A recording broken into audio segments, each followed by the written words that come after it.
They are conditions that can sneak up on you with potentially devastating consequences. This month, we are shining a spotlight on Speech and Hearing Awareness Month. And for more on this topic, we are joined now by Drs. Ted Venema and Dr. Paul Mick from our newsroom. Thank you so much for being with us today. You're welcome. All right, like we said, it's something that can sneak up on you, and a lot of times people might not notice that they're experiencing hearing loss. I guess, what are some of the things that you should be looking out for?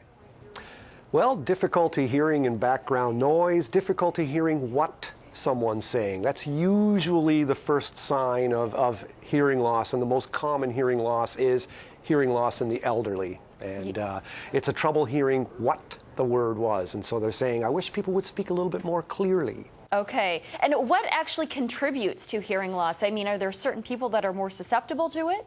The most common cause of hearing loss is age-related hearing loss. It's called presbycusis, Presbyterian Church of the Elders, presbyopia, your arms aren't long enough to see the page.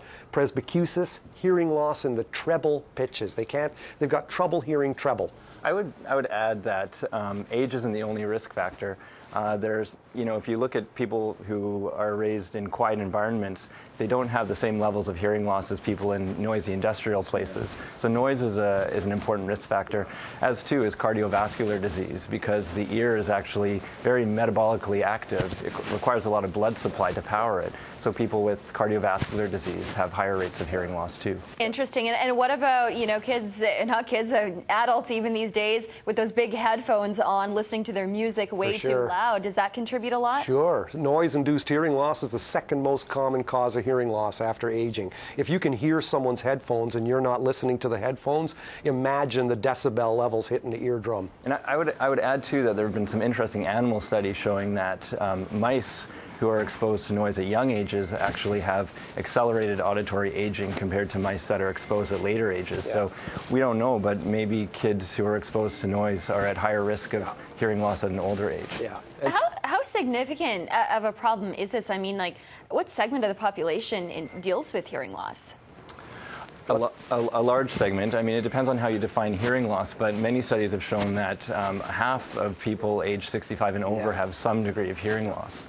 And so with the population aging the way it is, this problem may just get worse with time. That's for sure, yeah.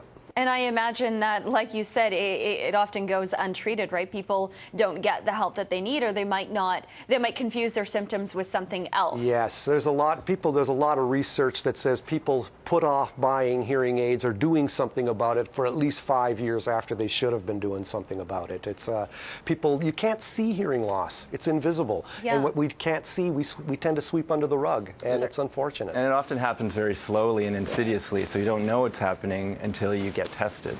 That's right. So I guess, is that the word that you're trying to get out over this Hearing Awareness Month, is to go and get tested? Yes, absolutely. I mean, if you suspect yourself of having problems hearing, hearing is the only sense that really involves necessarily someone else. It's a communicative sense. It affects relationships.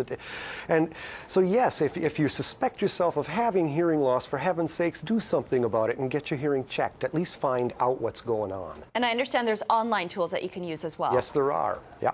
All right. Very good information, a good reminder to everyone out there about, the dangers of this and what it can mean to your life. Thank you so much for being with us. That is Dr. Paul Mick and Dr. Ted Venema. Thank you.